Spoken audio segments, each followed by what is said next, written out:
어머니, 오피스텔이라뇨? 명절에 어디서 모이라는 거예요? 어머니 정신 있으세요? 엄마, 그럼 은지는 어디서 봐? 오피스텔에서 손주 어떻게 보라고? 내가 언제까지 너희들 밥해주고, 김장해주고, 손주 봐주면서 살아야 하니?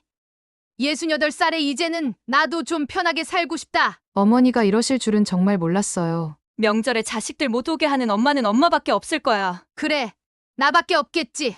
하지만 이젠 나를 위한 시간이 필요해. 영상을 시작하기 전에 구독과 좋아요 버튼을 눌러주시면 더 많은 분들께 이런 감동적인 이야기를 전해드릴 수 있습니다. 알림 설정도 해두시면 영상이 올라올 때마다 가장 먼저 만나보실 수 있습니다. 안녕하세요. 저는 박혜순이라고 합니다. 올해 68살이 되었습니다. 남편이 돌아가신 지도 벌써 5년이 넘었네요. 홀로 살게 된 후에는 제 삶이 조금 단출해졌지만 오히려 그런 평화로움이 좋았습니다. 아침에 일어나 커피 한 잔 마시며 창밖을 바라보는 여유, 텔레비전에서 나오는 프로그램을 방해받지 않고 볼 수 있는 시간. 이런 작은 행복들이 제게는 소중했습니다. 하지만 그런 평화는 자식들이 방문할 때마다 깨졌습니다. 제 아들 건우와 딸 송이, 그리고 그들의 배우자들은 제게 항상 무언가를 기대했습니다. 특히 음식이요. 제가 평생 가족들의 밥을 차려준 것은 사실이지만 이제는 솔직히 그 밥 타령이 지겨웠습니다. 어머니, 오늘 뭐 해 드셨어요? 제가 오늘 어머니 음식이 너무 먹고 싶었거든요. 이런 말을 들으면 처음에는 기뻤지만 나중에는 부담으로 다가왔습니다. 왜냐하면 그 말 뒤에는 제가 부엌에 들어가 몇 시간 동안 음식을 준비해야 한다는 의미가 숨어 있었기 때문입니다. 가장 힘든 것은 딸 송이의 방문이었습니다. 송이는 종종 자신의 3살배기 딸 은지를 맡기러 왔습니다. 주말 아침에 갑자기 전화가 오곤 했습니다. 엄마, 오늘 점심에 뭐 해? 내가 은지 데리고 갈게. 밥 먹고 은지 좀 봐줘. 나 친구들이랑 잠깐 만나기로 했거든. 그 잠깐은 보통 저녁까지 이어졌고, 때로는 술을 마시고 다음 날 오후가 되어서야 아이를 데리러 오기도 했습니다. 물론 저도 손주를 사랑합니다. 하지만 3살배기 아이를 돌보는 것은 60대 후반의 저에게 쉬운 일이 아니었습니다. 김장철이 되면 상황은 더 심각해졌습니다. 아들 건우와 며느리는 항상 제 김장을 기대했습니다. 어머니, 올해도 김장하시죠? 저희가 도와드릴게요. 며느리는 도와주겠다고 약속했지만 김장 당일에는 나타나지 않았습니다. 저 혼자서 모든 준비를 하고 김치를 담그는 과정에서 허리가 아파 몇 번이나 쉬어야 했습니다. 그리고 김장이 끝나자마자 건우와 며느리는 대부분의 김치를 가져갔습니다. 어머니, 저희가 많이 가져가도 되죠? 어머니는 혼자 사시니까 많이 필요 없으실 거고. 송이도 처음에는 김치가 필요 없다고 했습니다. 그러나 얼마 지나지 않아 찾아와서는 남은 김치의 대부분을 가져갔습니다. 엄마, 은지가 엄마 김치만 찾아. 내가 해준 건 안 먹네. 그러니 김치 좀 줘. 그렇게 한 달 동안 준비하고 하루 종일 고생해서 만든 김치는 저에게 몇 통밖에 남지 않았습니다. 물론 자식들을 위해 만든 것이니 가져가는 것은 당연합니다. 하지만 그 과정에서 저의 노력과 고생을 인정해주는 말 한마디가 없는 것이 가슴 아팠습니다. 저는 자식들을 사랑합니다. 하지만 그들은 저를 음식을 만들고 돌봄을 제공하는 기계처럼 대했습니다. 제가 아플 때도 마찬가지였습니다. 한 번은 감기가 심해 병원에 가야 할 상황이었는데 자식들에게 도움을 청했더니 모두 바쁘다며 거절했습니다. 어머니, 오늘은 정말 중요한 회의가 있어서요. 택시 타고 가시면 되잖아요. 엄마, 나 오늘 은지 유치원 참관 수업이라 시간이 안 돼 미안해. 하지만 그들이 도움을 필요로 할 때 저는 항상 달려갔습니다. 건우의 아이가 아플 때도, 송이가 회사 일로 바쁠 때도 항상 제가 먼저 손을 내밀었습니다. 명절이나 생일 같은 가족 모임의 날에는 더욱 심했습니다.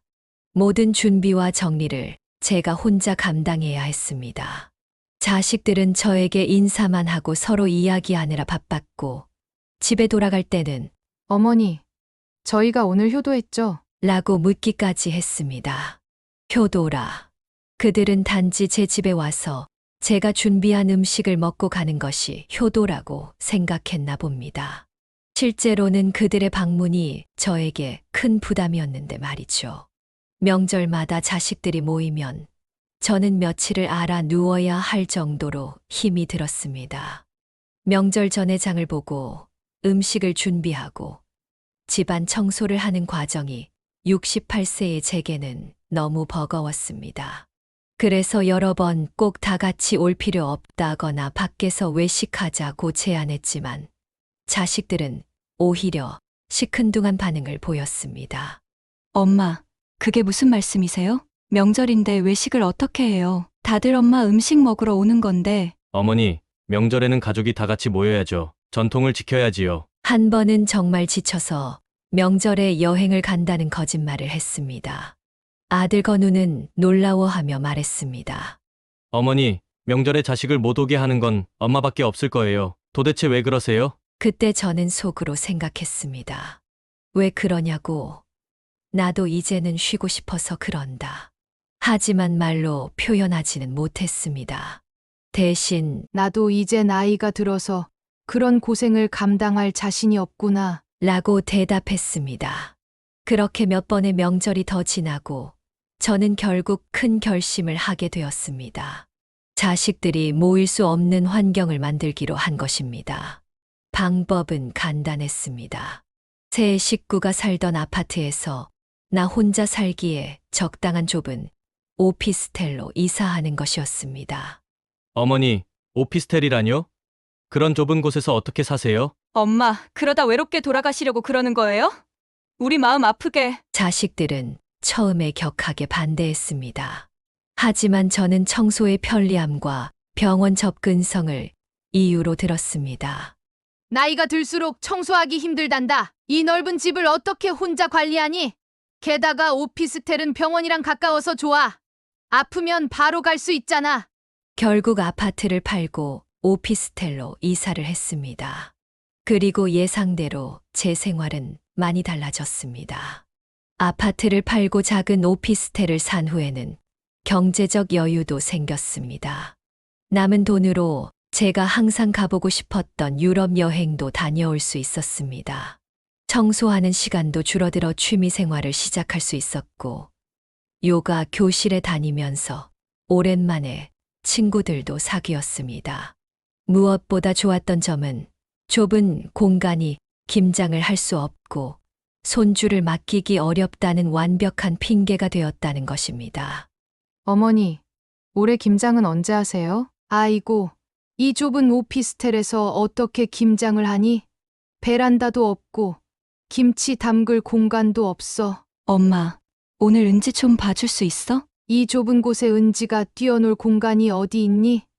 아이에게 너무 답답할 거야. 차라리 내가 너희 집에 가서 봐줄게. 처음에는 자식들이 불만을 표시했지만 시간이 지나면서 이 상황을 받아들이게 되었습니다. 그리고 놀랍게도 명절의 패턴도 바뀌었습니다. 이제는 제가 자식들의 집으로 가서 식사를 하고 저녁에 제 집으로 돌아오는 방식이 되었습니다. 어머니, 이번 추석에는 저희 집에서 모이는 게 어떨까요?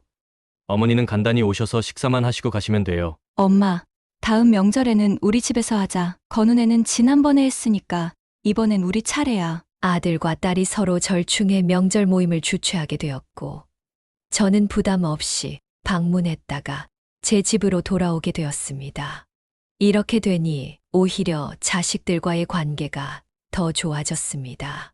그들도 이제는 명절 준비가 얼마나 힘든지 경험하게 되었고, 제가 그동안 얼마나 고생했는지 이해하게 된 것 같습니다.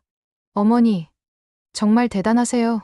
이렇게 음식 준비하는 것만 해도 이틀이 걸리네요. 엄마, 이제 알겠어. 엄마가 왜 그렇게 힘들어했는지. 물론 가끔은 그들이 제 작은 오피스텔을 방문하기도 합니다. 하지만 이제는 제 집에 오면 음식을 가져오거나 외식을 하자고 제안합니다. 어쩌다 제가 음식을 준비해도 간단한 것만 준비하고 설거지는 자식들이 도와줍니다. 어머니, 오늘은 저희가 치킨 사왔어요. 어머니는 편하게 계세요. 엄마, 우리 근처 맛집에 가자. 내가 쏠게. 지금 생각해보면 제가 직접적으로 불만을 표현하지 않고 환경을 바꾸는 방법을 선택한 것이 현명했던 것 같습니다. 자식들과 싸우지 않고도 모두가 만족할 수 있는 균형을 찾았으니까요. 자식들과 사이가 틀어지지 않으면서도 제 삶의 질을 향상시킬 수 있었습니다. 요즘은 스스로를 위한 시간을 가질 수 있어 행복합니다. 요가 수업도 빠지지 않고 다니고 동네 도서관에서 독서 모임에도 참여하고 있습니다. 가끔은 여행을 다녀오기도 하고요. 저는 자식들에게 여행 계획을 미리 알려줍니다. 이제는 그들도 저의 여행을 응원해주고 갔다 온 후에는 사진도 보여달라고 합니다.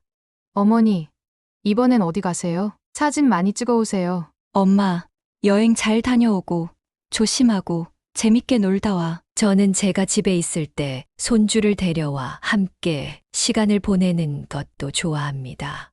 이제는 제가 선택해서 손주를 보기 때문에 부담이 아니라 즐거움이 되었습니다. 손주와 함께 인근 공원에 산책을 가거나 동화책을 읽어주는 시간은 정말 소중합니다. 할머니, 오늘은 무슨 책 읽어줄 거예요? 은지야, 할머니가 새로운 동화책을 사왔단다. 같이 읽어볼까? 자식들도 제 변화를 긍정적으로 받아들이고 있습니다. 이제는 제가 도움을 요청할 때 더 적극적으로 응해줍니다. 아마도 그들도 제가 항상 그곳에 있는 것이 당연하지 않다는 것을 깨달았기 때문일 겁니다. 어머니, 병원에 가실 일 있으시면 꼭 말씀해 주세요. 제가 모셔다 드릴게요. 엄마, 필요한 거 있으면 언제든 말해. 내가 사다 줄게. 며느리와 사위와의 관계도 더 편해졌습니다. 이제는 그들이 저를 의무적으로 대하는 것이 아니라 진심으로 대화를 나누고 싶어 하는 것 같습니다. 가끔은 며느리가 요리 비법을 물어보기도 하고 사위는 여행 정보를 공유하기도 합니다.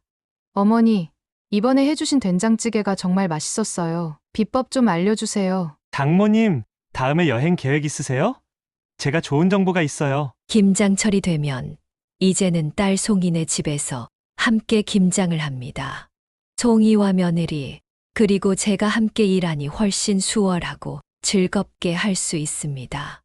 완성된 김치는 공평하게 나누어 가지고 저는 제가 먹을 만큼만 가져옵니다. 엄마, 요즘 김치는 여러 집 냉장고에 나눠두는 게 트렌드래. 우리 집에 많이 둘 테니 필요할 때마다 가져가. 어머니, 우리 집 김치도 마음껏 가져가세요. 어머니께서 비법을 알려주셔서 예전보다 훨씬 맛있게 담갔어요. 지금 돌이켜 생각해보면 제가 자식들에게 직접 불만을 표현했다면 어땠을까 하는 생각도 듭니다. 하지만 우리 세대는 아무래도 속마음을 솔직하게 드러내는 것이 쉽지 않았습니다. 그래서 제가 선택한 방법이 환경을 바꾸는 것이었고, 결과적으로는 잘 된 것 같습니다. 요즘 젊은 부모들을 보면 자신의 부모님께 모든 것을 기대하기보다는 서로 도울 수 있는 방법을 찾는 것 같아 보기 좋습니다. 저도 이제는 자식들에게 솔직하게 말할 수 있게 되었습니다. 오늘은 할머니가 좀 피곤하니 은지는 다음에 봐도 될까? 이번 주말에는 친구들과 약속이 있어서 못 갈 것 같아. 자식들도 이제는 제 상황을 이해하고 존중해 줍니다. 제가 거절해도 섭섭해하지 않고 오히려 제 시간을 응원해 줍니다. 어머니, 친구분들과 즐겁게 다녀오세요. 저희는 다음에 봬요. 엄마, 푹 쉬어. 은지는 우리가 볼게. 제 인생의 이 작은 변화가 가족 모두에게 긍정적인 영향을 미친 것 같아 기쁩니다. 저는 더 건강하고 행복해졌고, 자식들은 더 독립적이고 배려심 있게 변했습니다. 무엇보다 우리 가족의 관계가 의무와 기대가 아닌 서로에 대한 존중과 사랑으로 더 단단해졌다고 생각합니다. 제가 오피스텔로 이사한 지도 벌써 3년이 지났습니다. 지금 저는 68세의 나이에도 불구하고 그 어느 때보다 활기차고 자유로운 삶을 살고 있습니다. 매주 2번 요가 수업에 참여하고 한 달에 한 번은 친구들과 여행을 떠납니다. 도서관 독서 모임에서는 제가 읽은 책에 대해 이야기하고 다른 사람들의 생각도 들을 수 있어 즐겁습니다. 자식들과의 관계도 더 건강해졌습니다.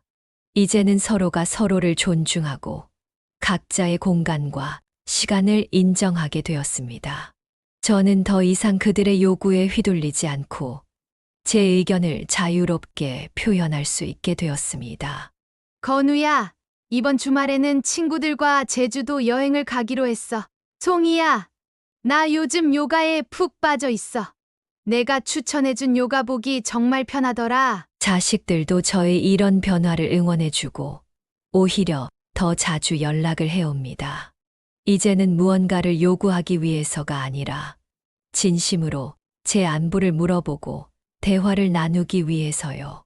어머니, 오늘 뭐 하세요?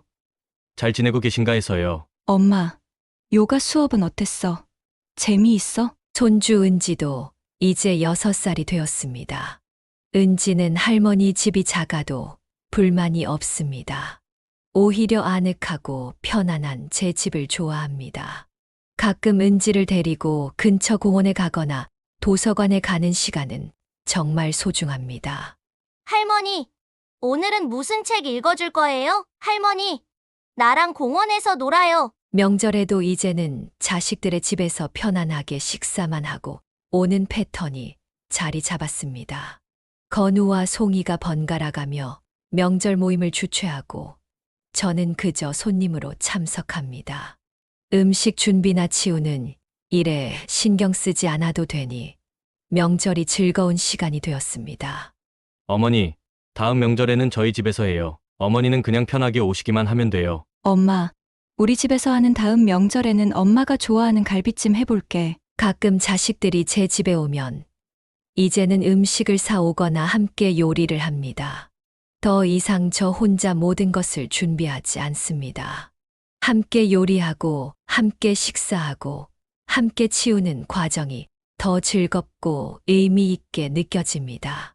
어머니, 오늘은 제가 재료 사왔으니 같이 요리해요. 엄마, 우리 다 같이 설거지할게.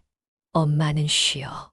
저는 이제 자식들과의 관계에서 더 이상 희생하는 어머니가 아닌 존중받는 한 개인으로 자리매김했습니다. 이것이 바로 제가 원했던 균형이었습니다.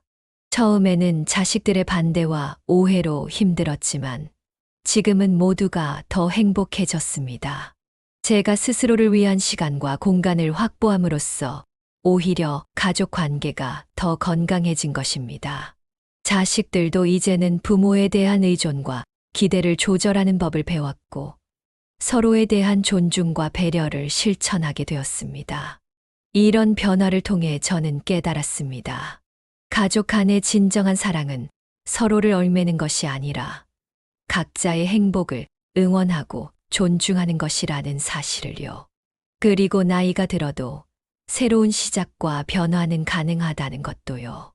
저처럼 자식들의 기대와 요구에 지쳐있는 부모님들께 말씀드리고 싶습니다. 여러분도 자신만의 공간과 시간을 가질 권리가 있습니다. 자식에 대한 사랑과 본인의 행복은 결코 대립되는 것이 아닙니다. 오히려 스스로가 행복해야 가족에게도 더 많은 사랑을 줄 수 있다고 생각합니다. 제 이야기가 비슷한 상황에 처한 다른 부모님들께 작은 용기가 되길 바랍니다. 저는 68세의 작은 반란을 일으켰고 그 결과 더 행복한 삶을 찾았습니다. 여러분도 늦지 않았습니다. 지금 이 순간부터라도 자신을 위한 시간을 만들어 보세요. 엄마는 이제 나를 위한 시간이 필요해. 저는 이 말을 직접적으로 하지 못했지만 행동으로 보여주었습니다. 그리고 그것이 저와 가족 모두에게 더 나은 결과를 가져다 주었습니다. 여러분도 자신의 방식으로 이 말을 해보시길 바랍니다. 그것이 진정한 가족의 행복으로 이어질 것입니다. 이제 저는 매일 아침 창가에 앉아 커피를 마시며 하루를 시작합니다. 그리고 감사함을 느낍니다.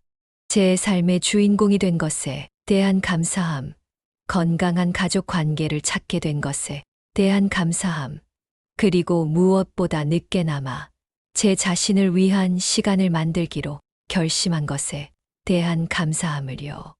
어머니, 오늘도 요가 수업이에요? 응. 오늘은 요가 수업 끝나고 친구들과 차도 마실 거야. 즐거운 시간 보내세요. 어머니, 저녁에 전화 드릴게요. 이런 대화가 가능해진 것만으로도 제 인생은 더 풍요로워졌습니다. 때로는 작은 변화가 큰 행복을 가져다 준다는 것을 저는 경험을 통해 배웠습니다. 여러분의 행복한 노후를 응원합니다. 여러분도 이 영상을 보시고 용기를 내어 새롭게 시작하시고 싶은 분이 있다면 댓글로 여러분의 이야기를 들려주세요. 구독과 좋아요, 알림 설정까지 해주시면 더 좋은 영상으로 보답하겠습니다. 노후일 이야기였습니다. 감사합니다.